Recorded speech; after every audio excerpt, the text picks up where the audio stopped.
Good morning. Our prayer breakfast speaker is Pastor Steve Gray from Kansas City.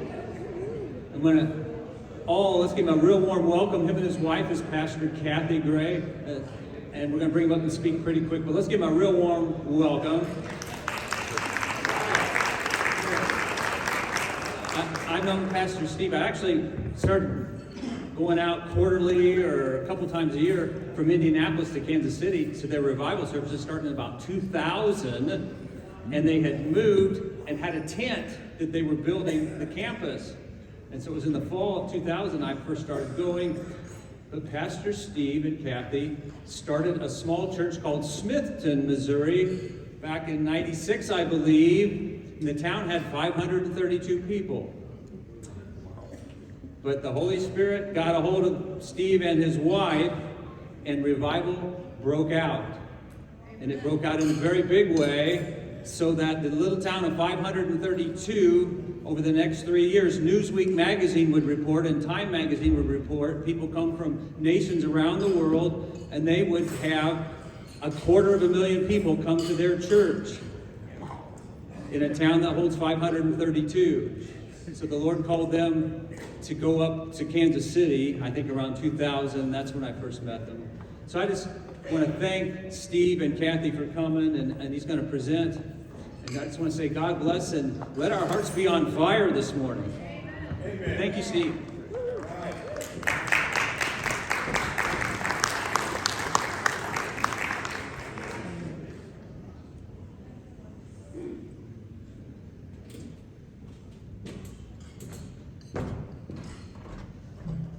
Well, good morning, everyone. I'm so thankful for those that could stay. Yesterday, so many were telling me they weren't going to be here, but they have to get to go to work and they have to be places. So I'm so glad you're here, and I'm not going to cut any corners.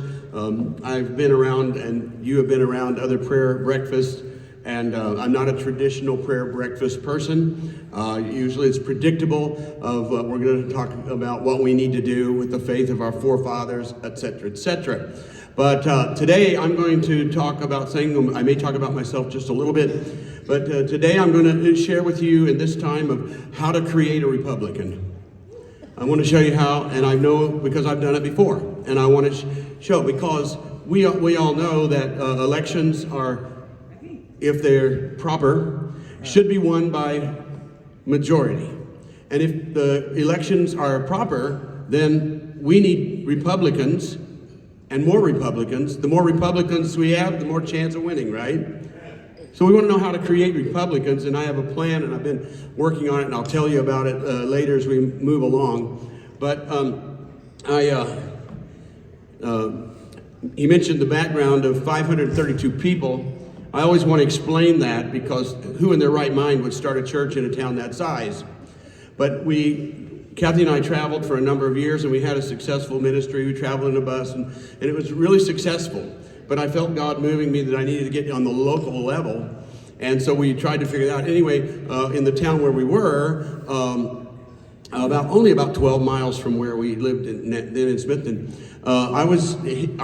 my house was hit. I was in it with an EF4 tornado, and so our house was condemned, and it was the tornado was a mile wide and on the ground for 10 miles. So housing was really hard to find. Our house was condemned, we had nowhere to live. And they came and offered, so this little town out here, we built a bunch of new houses and no money down, or anything, just move in. And so that's how we ended up in a town of 532 people, but we continued to travel, not knowing, I would ever start a church. But what happened then is I was offered a church in Chicago as an associate to inherit the church. A nice big church, great package. They offered, when you travel, you're sort of self-employed and you get what you can and do, but here the great package of income and car allowance and house and job, money for her, and it was beautiful. And so I accepted, and now we're going to move. We're going to get out of the little town, which I didn't know anything about. I never left my house hardly and looked around or anything. And now we're going to go to Chicago, and in the meantime, this group of people came from Smithton, this little town, and said there's a historic site church over here. I didn't even know it was there. It was built in 1859, and it's been closed for 4 years. The last living trustee can't even mow the lawn, and it's going to be torn down. And they pleaded with me, said, please, would you take this church? I said, no, I'm going to Chicago, and who in their right mind would? First of all, there's no people, there's no money, it's sagging, and it needs a white church, real old, it's sagging, it's ugly, and I said no. A little time passed, they came back and asked me again. I said no. They came back again and asked me a third time. I still said no. But I did make one of the Christian mistakes of having integrity. I accidentally said, I'll pray about it. I had no intention really of praying about it. I only lived about a minute and a half, 2 minutes from where they met me. And in those 2 minutes, I thought, come on, I know the answer, but I said I would pray. So I went and I began to pray. I'm not one who shares like some of these people and they tell you how many, God speaks to them every day and they have a new revelation. I'm not that person. I went back and I got to pray. So I laid it out before God. There's Chicago, there's the money, it's a 1,000-member church already, and they want us to help us to grow, all this thing. And then I described this church, and I said, here's a church that's been closed for 4 years, it has no people, it has no money, it has no future in this town. And then I made the mistake and said, Jesus, remember the phrase, what would Jesus do? I said, Jesus, what would you do? Thinking I knew the answer, and from heaven I heard this, I'll tell you what I would do. I would raise the dead. And immediately all the blood left me because I went, you would. You would, wouldn't you?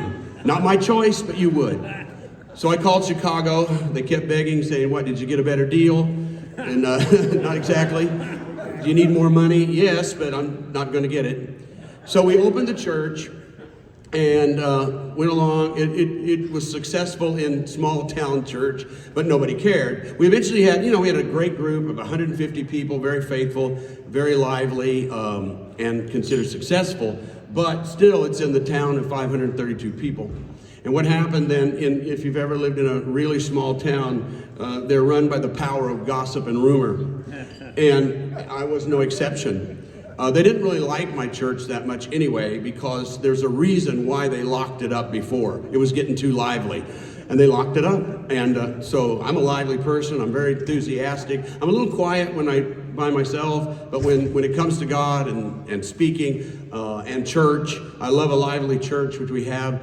And so I was all set for that, and then that rumor and gossip thing, and how do people even, as we look at politics today, it's confusing, because how do people turn evil? How do people that are normal, they look normal, but all of a sudden they turn and live differently, speak differently? Well, that happened to me. The church was doing great, and I started not doing great. And I just kept going downhill, and finally I thought, this, I don't know if I want to do this anymore. And so I left on a journey. It was a 2-week journey. Spent every day praying. At night I'd go to church, and I just trying to put my, I wasn't speaking. I didn't talk to anybody. I quit eating. I quit speaking. That was it. I called Kathy and said, I'm going to come home, but unless God does something, I'm not going to start over. This is it. But I'll give God the opportunity. So I drove back, and I'm walking through the same door that I walk through every week, and I felt absolutely nothing. The music is already going. The service had already started. It was a Sunday night service when we had those, and I thought, well, I'll just walk. I'm not going to do this, but I'll walk in there. I flip open the door, and everybody looks, and there's Kathy about 20 feet away, and the only thought that came to my mind is, you've been gone for 2 weeks. The whole church is looking at you. You should give your wife a hug, because it's going to look. You just do that, So that's what I went to do, and I started walking. And all these people are there, and I started walking, and I got within about a foot of you, and I reached out to hug her. And this is the story that's touched nations. I've traveled the world, and from there, because at that point, people looked at me like, "What did you do wrong that God put you in this place?" But at that moment, my life was about to change. I reached out to give Kathy a hug, and I'm just going to tell you the truth. What happened? Everybody was watching, and suddenly from heaven, it was like a lightning bolt struck me. And it was like I'd been electrocuted, and it changed my life forever. I've never been the same since. I began to try that night and night and night, and what happened was I was so changed that I was able to really change other people. And all of a sudden, people began to hear this story, which is too long to tell the whole thing, but just to give you an idea. They began to hear the story, and they would invite me places, and then when I tell the story, and I preach and do those things, their lives started being changed. And I found out a lot of people would like to experience God in a real way. And so, yes, and so from there, that's where he told me the story was launched, where I was a pastor that nobody really ever listened to. Nobody had got my recordings or anything like that. And suddenly, it's all of a sudden 10,000 recordings a month were going out of me. I was invited all over the world. As we said, 250,000 people came to that town. There was more people in the church than there are in the town, and packed it out. Then we moved to Kansas City, and we had another, in 2008, the Daystar Television Network saw what was happening. We had another surge, and they aired us for 3 years all over the world, 200 nations, and they paid for the whole thing. And so that has continued on. And now, in this journey, I sort of stepped back. I wasn't in the spotlight. I wasn't traveling. I wasn't writing. And I know some of you have heard and got the card about the book. And as the country began to make a turn out of the pandemic and be where it is today, I felt like it's time for me, and I had people encourage me to step back in. And as I'm stepping back in, it's a different journey, because I'm not really stepping into the church world as much as just into the world, and feeling that now is the time that I need to speak out and tell you what I think about this, because I know that it is time for the spiritual to meet the political. And if you think about it in our country, we have great churches, thousands of churches and pastors, but if you think about, okay, who's the voice in our lives of politics? We know, you voted last night, We know we have a voice. We have some other outstanding people, Mike Lindell, that are voices. And then you think, who's the voice that we're listening to that's calling us to the Spirit, that mixes that with the political? And I think, I don't know, but I'm willing to try. And so part of that is what I want to tell you today. So I spent a year from last May to the May before, a year, May to May. And I woke up every night at 2 o'clock, not on purpose, but did. And I got up and I'd pray an hour and a half or whatever. And that's not my policy. I'm a praying person, but not like that. And the year passed, and it was May, and that's when God began to change. I was mostly doing the talking. And I began to get a message that I feel is from God, and you're going to have to be the judge of that. It's a very important message.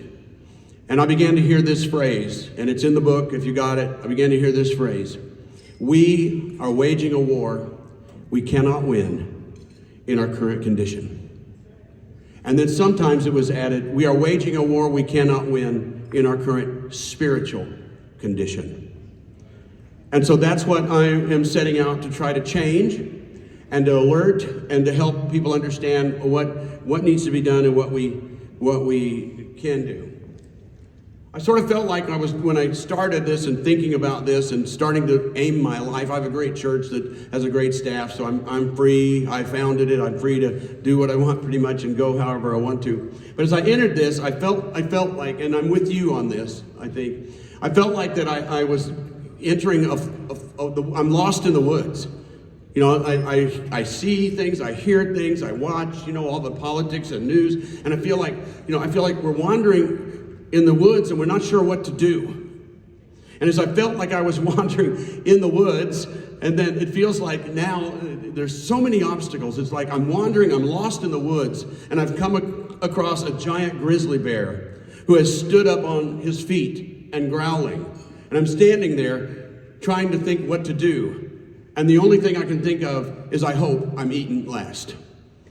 That's the only thing I can think. That's our hope right now. We've got to change some things so that we get a different hope. And so that's my journey, and that's why I want you to get the book too. It's free. I'm not trying to make any money or anything like that. So just a little bit about me. And I want to talk to you then, really important, of why I'm going to vote for Donald Trump. And there's a reason why. And I tell this to people and help correct them, because in the last election, as you know a lot about it, In the last election, though, I met a ton of people who go to church, they consider Christians, good people, all that stuff.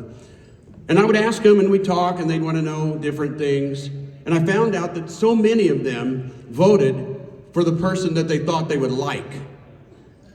I vote, they said, well, I don't know if I like him, I like it. And I said, what are you thinking? I said, I'm not going to do that, and I'm not going to do that now.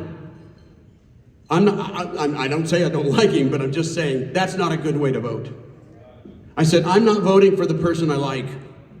I'm voting for the person that will keep my family safe. I want to keep them safe.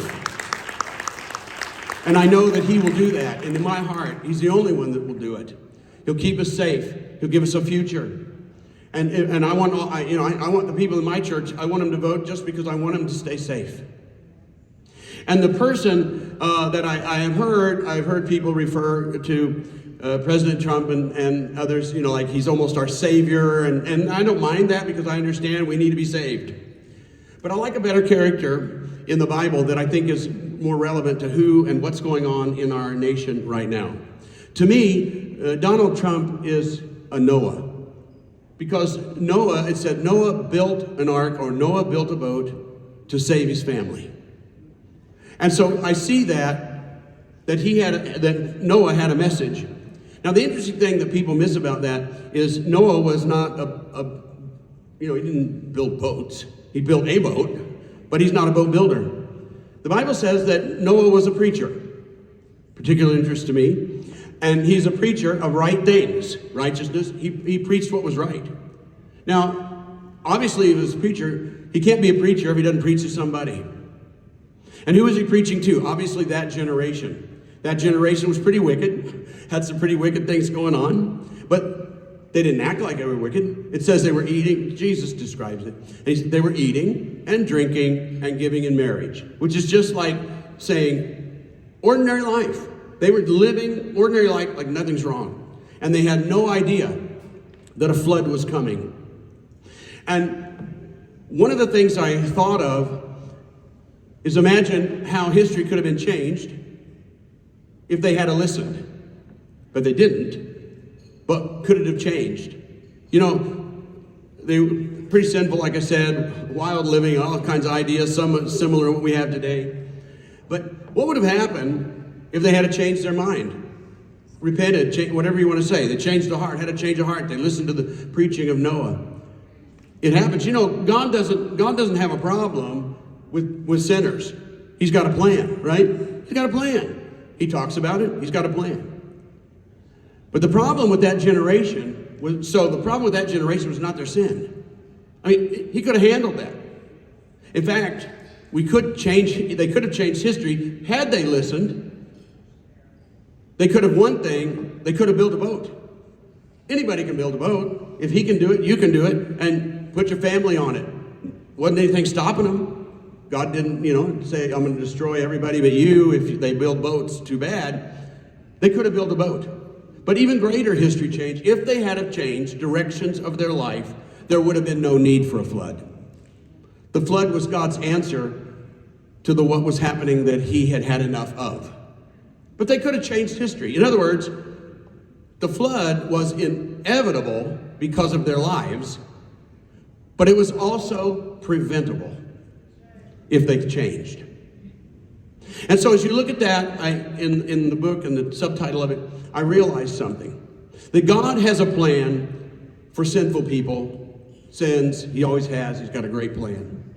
One thing he has no plan for. Because here was their problem. Their problem was not that they had sin. It's not that they were sinless, right? But they're gonna die in a flood because they're clueless. They're clueless. See, they could have answered. The history said everybody can repent. The city of Nineveh, Jonah went and they repented and all that kind of stuff, and it changed, and disaster didn't happen.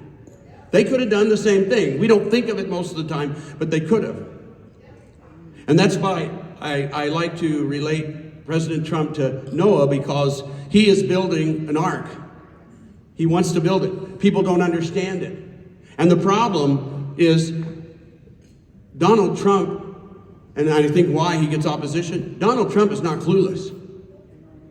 And clueless people don't understand what he's doing. Right? Just like Noah. This is a huge ark. You can't miss it. But they were clueless. They didn't get it. They didn't know. And it says they did not know about the flood and what was happening until the flood was upon them and the door was already shut. And obviously, that's too late. That's too late. And that's why we need you, me, our presidential candidates and other people to be able to do this so that we can keep ourselves safe and choose a leader and leaders, not just one leader, leaders that will help us stay safe. One of the problems, though, that we come up against, and this is where I noticed something, I noticed something this weekend. Out of all the speakers that spoke, all have something in common. Nobody likes them. It's at this point that I may be honored to join that crowd as I tell you really what's on my heart, not just what I just said, but some more, because I work in this realm of religion, churches, and I watch them very carefully. And I tried and visited with churches and leaders to help them understand that the religion we have today, Christian, and you're probably church type people. And it's sort of a law in church type that you don't talk about other churches, so I won't. I'll just talk about religion in general. But we have created, in my opinion, we are in trouble. We are waging a war we cannot win in our current spiritual condition, not understanding that the lifestyle of Christianity in our country is not the same as it was in the first century and the first Christians and the first churches. Their attitudes, you read about it, and they use words and phrases and commitment. And then as I listen to other preachers and churches, and they're sincere as can be, I'm not being critical of them, but they're clueless of what needs to be said today. Because what we've done in America is we have created our own God in our own image. We've created our own Jesus. We have what I call a commercialized Jesus. The commercialized Jesus just happens to like everything you like. The commercialized Jesus is very comfortable with you and your lifestyle. He requires no change, no commitment, no sacrifice.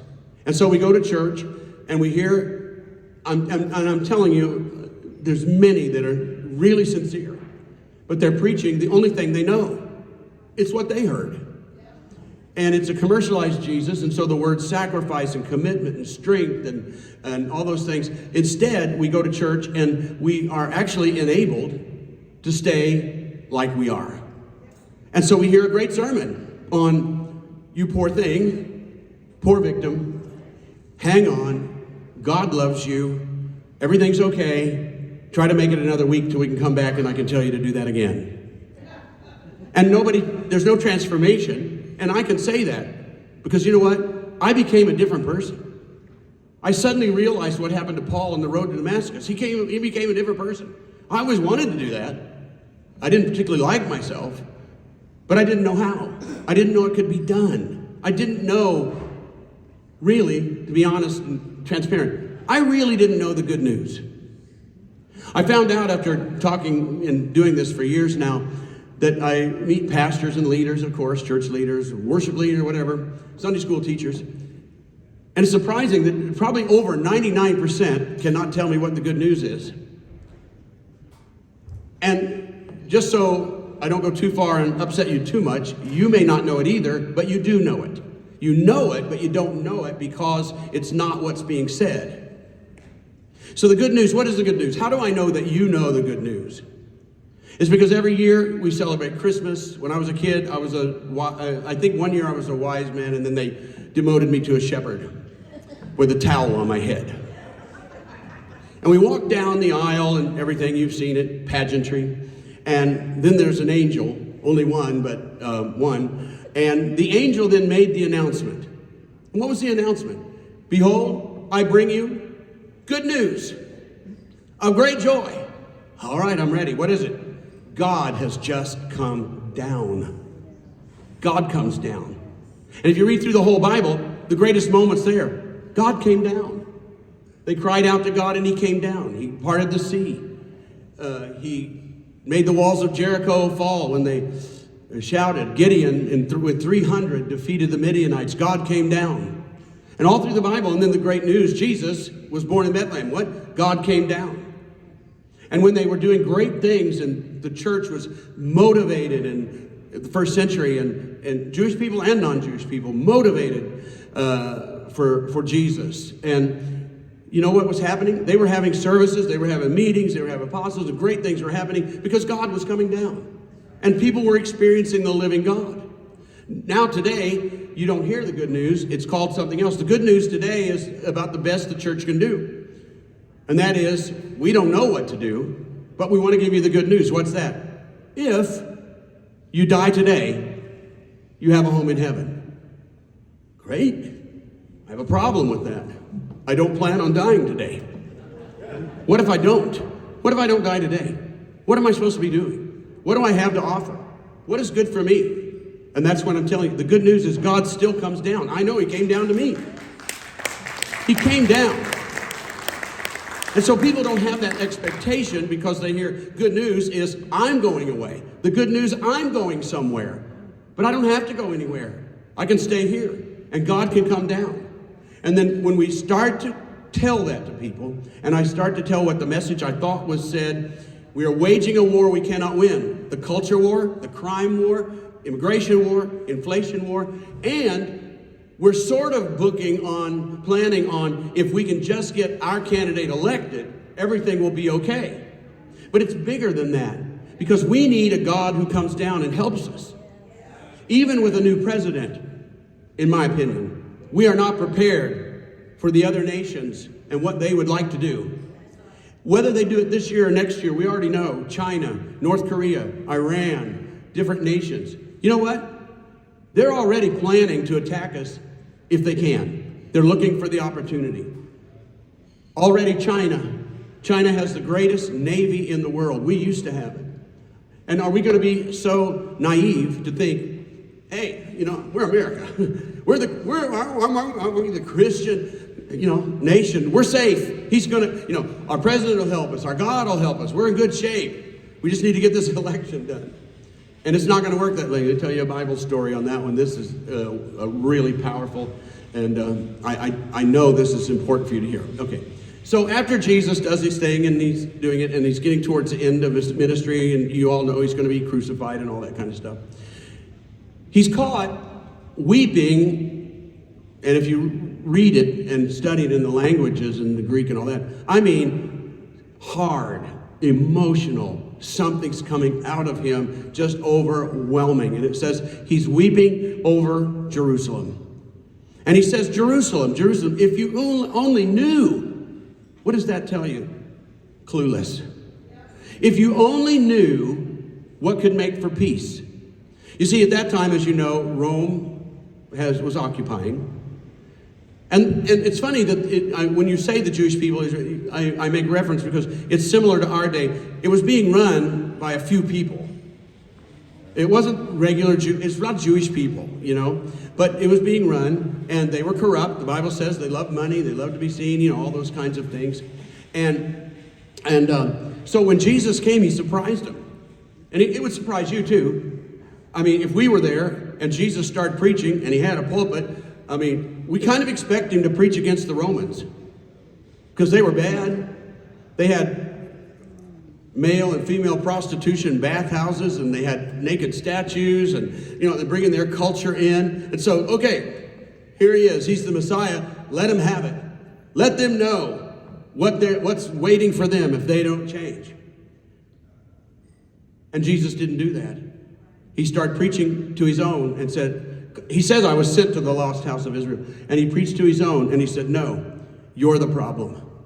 You're the problem. See, I don't think they were as much anti-Messiah and anti-Jesus as they were I don't want to be the problem. And I don't want to be the problem either. But that's why he didn't fit the mold. If he had have led an army, which, did you know, there were people then storing up spears and swords and shields. They did. They're going to attack Rome.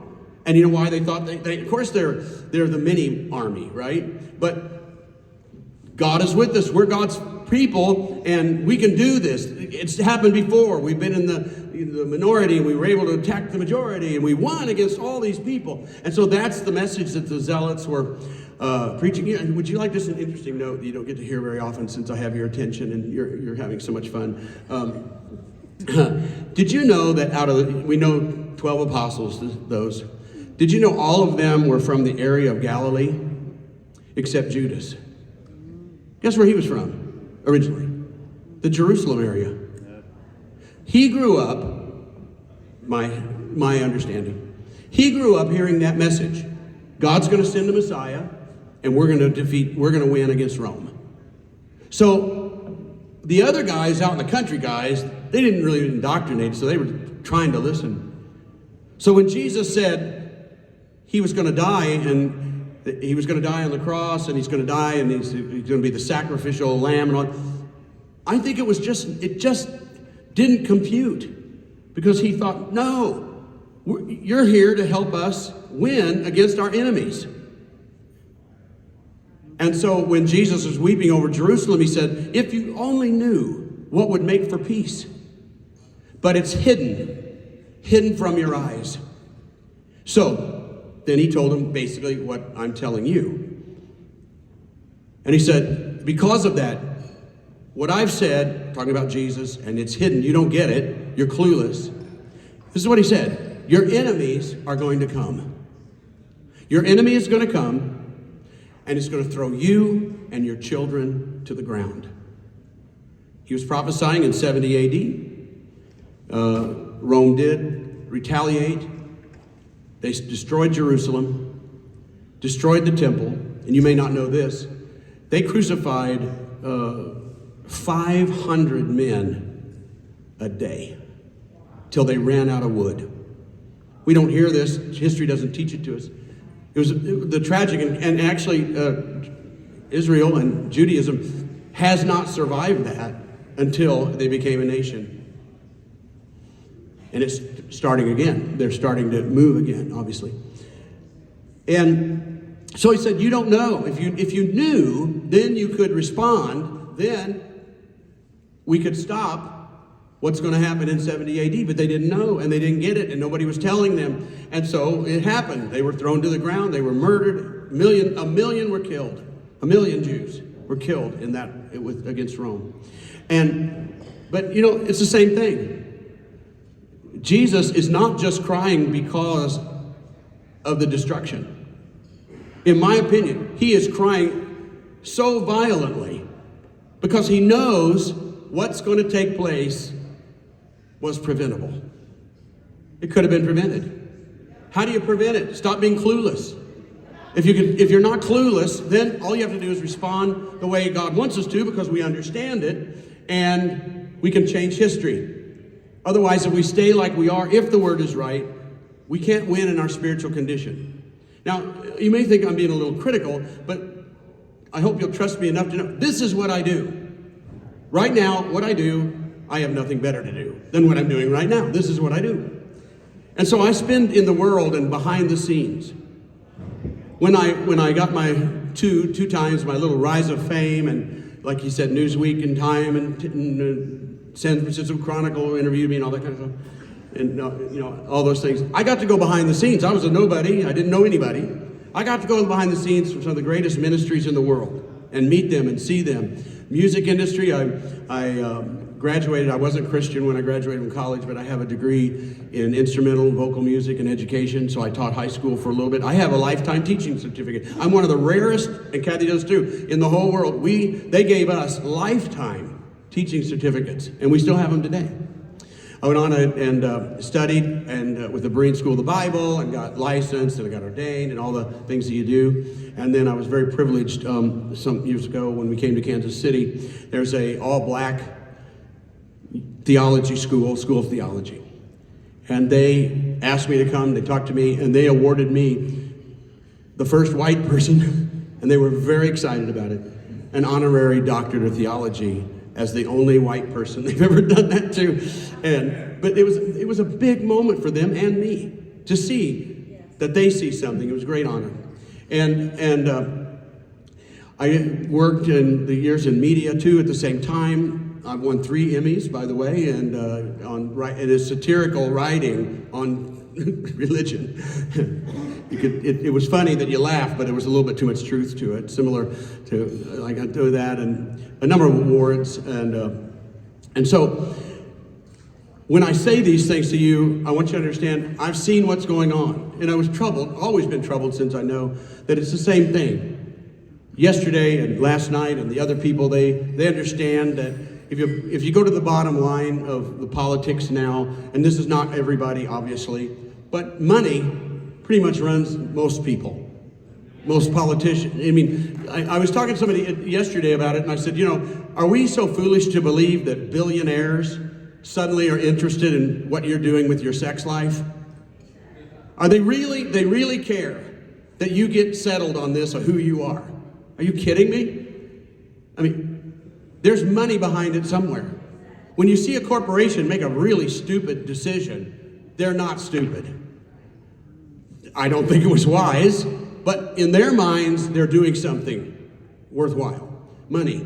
So when you cross over, then it's a heartbreaker for most people that don't understand that the religious system in America is also run by money. They don't talk about it in the services, but they talk about it all week before the services. What can we do to get crowds and money and advance? And even the ones that don't have any want it. I mean, they may not have it, they may have a small church or whatever, but they're admiring those that do and copying their sermons. And so what's happened then when that does us, we are very much, in my opinion, we are very much like the Jewish leaders of that day when Jesus pronounced that they were in trouble. They were blind to it. And so we created a Jesus that we're very comfortable with. You can go to most churches today and you'll be very comfortable. There won't be any, that you won't hear hardly any. There are exceptions, and I love the exceptions, but just generally across the board, people, preachers, churches, institutions have realized that if we continue to talk about their hurts and their condition, they'll come back.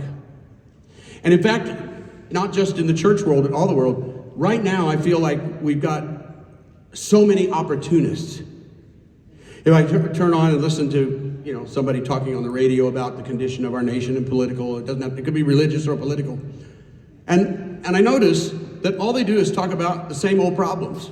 So here's our guest for today, and he's going to explain to us how big a trouble we're in and how bad everything is, and we need to elect and we need to do, okay? And now for my next guest, you're going to sit and listen while he tells you how bad everything is again. We got all these problems, and then I go like, how about solutions? How about telling me, what do we need to do? And that's what I want to help you understand, because we must add, if it's not me, it's okay, but we must add a spiritual voice to the political arena, because it's part of it. We need God to come down. We need God to come down. And so, without sounding critical, and I don't want to be critical, because I said many of the preachers, they're just preaching what they know, but they're not teaching that. And I have found that most people, not everyone, but most people would like a fresh voice that says, tell me what to do. And what we need to do is exactly what Jesus wanted them to do, what Noah wanted them to do, and that is that God's people, the people who believe, we have to have a change of heart. We cannot create a God in our own image that's comfortable with us.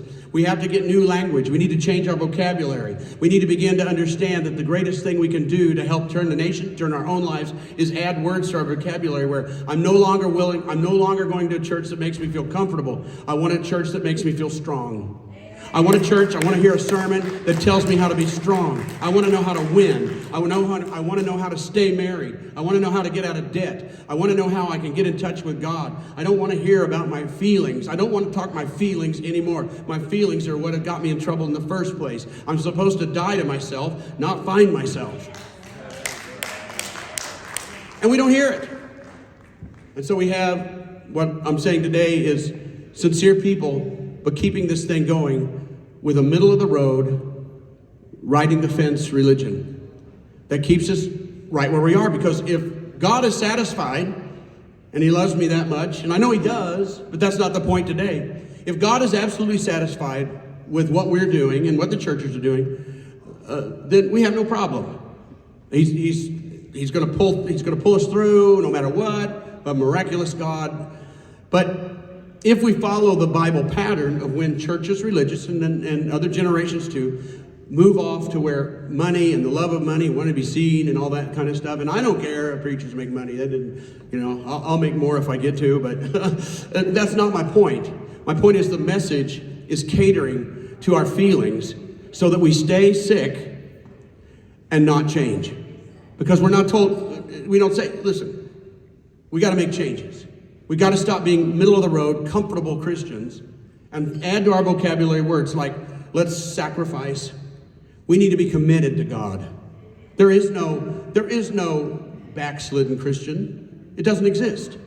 There's backslidden, but no backslidden Christians. And I've heard so many sermons that, about you're saved and you're a Christian, but you're backslidden. What? That's going the wrong way, isn't it? Backslidden is back. And, and I've heard the term lukewarm Christian. What?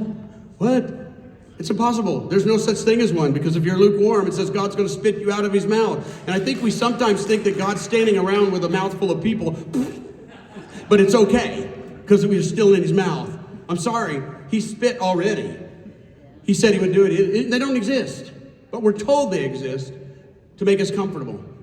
And I like a challenge. I like hard work. I like a life without fear. Nobody is totally removed of fear, but I've worked really hard to not live by fear. I don't let fear make a decision. And I want that for you. I want that for the American people. And the American people need to understand how we're going to create Republicans. And so that I'm sort of on the end of the speech here. How do you create Republicans? I'll tell you how I did it. When I got the notoriety, as I told you about, and I was on TV shows and everything like that, obviously, and so I would get invited all over the country and all over the world, and we would go. Well, when I got there, I knew that I already knew I'm not going to speak like other people speak. I'm not going to be like them. I'm just going to tell them what happened to me and what needs to be done. And I found something out. I did a lot of conferences for pastors around the world, and I have a particular soft place for them. And I would do those, and they would listen. There might be 2,000, 1,000 pastors in Singapore or Japan or here in different cities that I could name. And almost every single time when I really began to talk to them as they needed to be talked to, I very seldom, and we've got videos of this from everywhere, I very seldom ever got to finish my sermon or have an altar call. I was in a particular city. They invited me to a Jewish conference, a Jewish Christian conference, And they gave me these instructions. They said, at the end, we want you to mention these cards. And everybody that wants to be saved or wants to be prayed for, whatever, we're going to hand them a card, and then we're going to lead them off out of the room and get their information for the local pastors and leaders. Okay, if you want me to do that, I like to follow directions. If you want me to do that, I'll do that, and I had the card and all that. I spoke about, there were 5,000 people there, and I spoke about 20 minutes, and I told them what happened to me. I spoke about 20 minutes into it, 1,000 people rushed to the front. I mean, ran. There goes their cards. Nobody had a card. So desperate. These pastors' conferences, I go to them and I start, because they understand when you say you were broken, you were betrayed. I was betrayed. I won't say what happened, but we got out of it pretty easily. It's just my heart was broken, so I was broken. And they understand that, and I can talk their language. But anyway, they had all different backgrounds. They had political ideas. They could have been, they can be Democrats or independents or whatever. But when I got done talking to them about God coming down, I found out how hungry they were to have that happen to them. And so I would get through and tell my story, what happened and how I went around and what's happening with people. And almost, not every time, but almost every time, in churches, in auditoriums, I never really finished because people would just run down. And I can't describe to you what a real altar call, I guess you call it, prayer time is, when people can't stand it anymore. They want me to stop because they want to get going with their own lives and pray. And I mean, run, 1,000, run. We have videos of it, and it was pretty shocking when it first started happening. And I don't care if it ever happens again. That's not my point. I'm just telling you what happened. When I was used to watching crusades on television that were so controlled, and I noticed that the theme song is always the same, just as I am. Well, that's somebody not planning on changing. I don't have a plea, but here I am like I am. I get it, but it was very controlled. And this would look very much out of control. And I'll go to churches, same thing, many different political views. They weren't sure they even liked me at first because they don't know if they want to make changes. They don't know what this word revival means. They don't know. My church is very, very excited all the time for Jesus. And just it's such an experience to go to church there, not just a service. But when I'm done, when we're done and I start meeting people, and I've prayed for pedophiles, child abusers, demonic people, I mean, everything. I prayed for everything. And they changed. And when they changed, I found out girls that were there, hundreds over the country, pregnant. They decided not to get an abortion. I didn't tell them not to get an abortion. I didn't tell them they weren't supposed to take that life. I don't preach abortion sermons. Because sometimes it just divides us. I preach what changes the heart and mind so people don't want to get an abortion. Or they don't want to do drugs anymore because something else has happened to them. So in my opinion, I'm going to make my goal, I'm working on a plan, is I want to make more Republicans. And I think what I want to do is I want to go to certain towns, and it's going to take something because I realize, and I won't take too long, I'm going to quit, but just a little more inside information. I have a problem because the churches have become pretty worldly minded, and that's their goal, big, famous, all that stuff. I'm gonna, like Jesus, I have to meet them where they are. And there's really not that much interest in the churches right now with some guy coming and telling them they need to be revived and changed and we're the problem.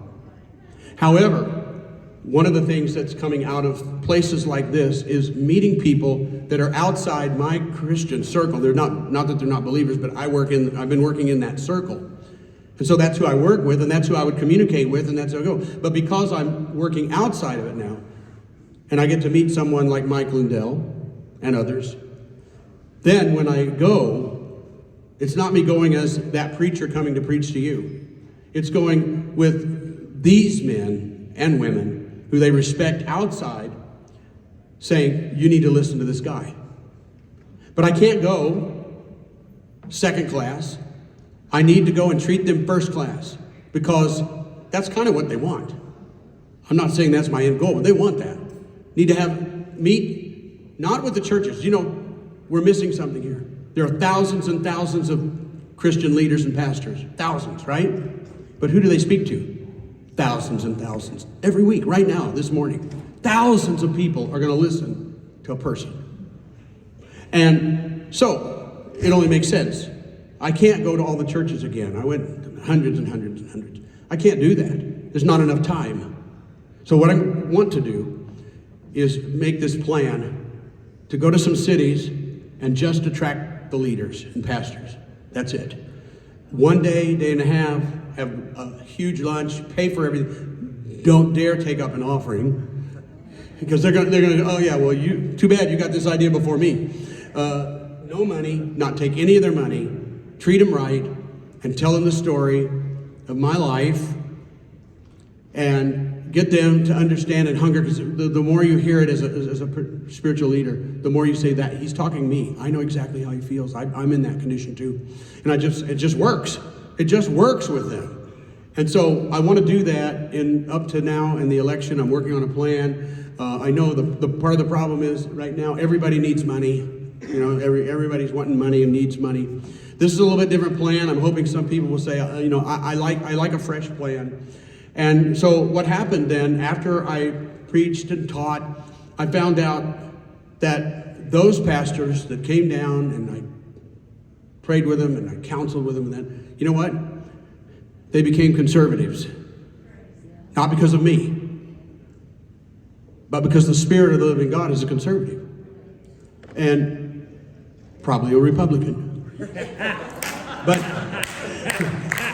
I didn't have to tell them abortion was wrong, drugs is wrong. You need to stop being a deadbeat dad, or you need to start being an honest preacher, or whatever, or a politician. I didn't have to say any of that because it was all said for me. And I found out that one split second in the presence of God, the real thing, not just God's in the house thing, but I mean the real thing that happened to me and others, can change you forever. And if I can accomplish this and do my part, I think I can make and create some Republicans. More Republicans means more Republican voters. And I don't have to change them. I'm not going to tell them, and trust me, I'm not going to start talking about their sexual preference, identities, or anything like that. I don't have to. They are what they are. If they've done it, they've done it. If they haven't, they haven't. I'm thinking about it. All I have to do is have them have that second, 2 seconds. Mine was less than 5 seconds, but boy, I was electrified. I was pretty conservative in that respect, like I preach like this and talk. When that thing happened to me, I'm a little embarrassed to tell you, but I went walking and leaping and praising God, and some people say I twirled. I've never twirled in my life that I have any memory of it, and I don't plan on doing it again. But the people that were there and watched, they watched me become different. And at that point, there was no question of right and wrong. I knew whether I could be that person was one thing, but the fact that I wanted to be that person is what God saw. I want to be that. I don't want to be a coward. I don't want to be middle of the road. I want to stand for something. I want to be excited for God and not have to be embarrassed. So what we need then, and the second part of it, I have had some inroads a few years ago into Hollywood, and I haven't kept at that. I was able to produce one film, which I just wanted to do. I wrote it and paid for it, and fortunately broke even. But I got to meet a lot of Hollywood people. And so what we need now is we need Hollywood, we need movie stars, track stars, football stars, rock stars. I think they're opening. They're opening. And we need to influence them. So that all of a sudden we're seeing a new sway across our country where religion is not a joke, pastors are not all crooked, talking spiritual is not an embarrassment. I want to end by telling you this story. You may know it, but it's always good to review it because this is who you are today. If you know your history, and I'm not going to mention everything that was going on, but in 1857, our country was similar in some ways as we are now. Things were going bad. The Ohio Bank or whatever that controlled a lot of the money was faltering. They were going to close. The railroads were stopping. Life was bad. Crime is similar, even though it's 1857. And they didn't know what to do, and it wasn't getting better. But one man, his last name was Lamphere, I think I would pronounce it right, in New York City, he got given the chance to be a part of a Dutch Reformed church that was dying because nobody was coming. And they gave him the job of trying to make their church grow. He did, and it didn't work. He suddenly got the idea, he said, I wonder what would happen. Maybe we need to pray. Maybe we need to start there. So he started a noon prayer meeting, and he invited, and I think maybe 6 people showed up. Because look at the state of things. People just didn't have that hunger. They didn't have that desire to have a God thing. They were happy. They were satisfied with who they are. We complain a lot while we play with our $100 or $1,000 gadgets, our phones, and we complain, but look all we have. And so he got the idea, and so he started meeting with them at noon. He was a former businessman, so he kind of tapped into businessmen. All of a sudden in New York City, the businessmen's prayer meeting began to take off. And they began to pray. Unbelievably, as it might feel today that it could happen in our day, that prayer revival, spread completely across our country. It went nationwide and even internationally, but in our country. People were praying. They stopped going to places they went. They changed their lifestyle. This was real interest, and it changed. And guess what? This is what happened. This is why it was such a God thing at the same hour where we are. Out of that, this group, the praying people, saw to it that a name you know, that Abraham Lincoln got elected. They got him elected. And the revival wanted somebody new. They wanted Honest Abe, I guess. And guess what else happened? Not only that, out of that came the Emancipation Proclamation because it was against slavery. The Dred Scott decision was going on at that time, and people were discouraged about it. Emancipation Proclamation. And then what would interest all of you? Out of that movement came something that they'd never heard of before. 3 letters, G-O-P. Was started out of that prayer revival. Whether you got to read about it or not, you can read about it now. 1857. Changed our nation. You wouldn't think, all this stuff going on, so bad then. What happened? What happened? How does that happen? I can't just tell people to do it. Can't tell people to live this way or think, what happened? You know what happened? God came down. That's what he does. He does. That's what he does. And in certain times in history, he even comes stronger, more liberal in his love and grace that you can't hardly miss it. The favor of God is on everyone. Whether you deserve it, whether you think you're good or bad, something's happening to make it very easy to connect to God. And that's what I want to see happen. I'm not wanting to push religion. I want to save our nation. And I know that we cannot say, well, don't worry. We can be nominal. We can be moderate Christians. We can show up and hear sermons all about ourselves. And then as soon as church is over, we go to watch the football game, which Kansas City's big on that. Go Chiefs. And, they're big on it in Kansas City. And I got to get them, it's okay with me, but I got to get them big on God. That's what, if we can do that, and it starts with people like you, that begins to say, you know what? I'd like to be a different person too. Not completely different maybe, but I want to have what other people had in history that changed our world. Like Donald Trump, they mentioned last night, President Trump. What courage. How does he do it? May God continue to do it through him. But we're a part of this too. We've got to be, if you want to be like him, or be like Noah. Because, in my opinion, we will eventually go to war. But it is preventable. It's not inevitable. It's going that direction. I believe we will end up in a war eventually. Not maybe sooner than we think. I mean, look at what's happening now in our world. But I also believe that with what I'm saying today, if we take it seriously, and I know some of you are hearing it for the first time, and you love your church, good for you. I may have nailed it and said, oh, I think he's talking about my church. I don't know what church you go to, but if we can take this seriously, not just you, but across the country, and begin to hear this message, and go on radio talk shows and all those things, podcasts, maybe we can start turning. And if we do, in my opinion, a war is not inevitable. The flood is preventable. And if we take this, it happened in 1857, it happened at other times, but 1857, what a great example of what could happen to the people of America.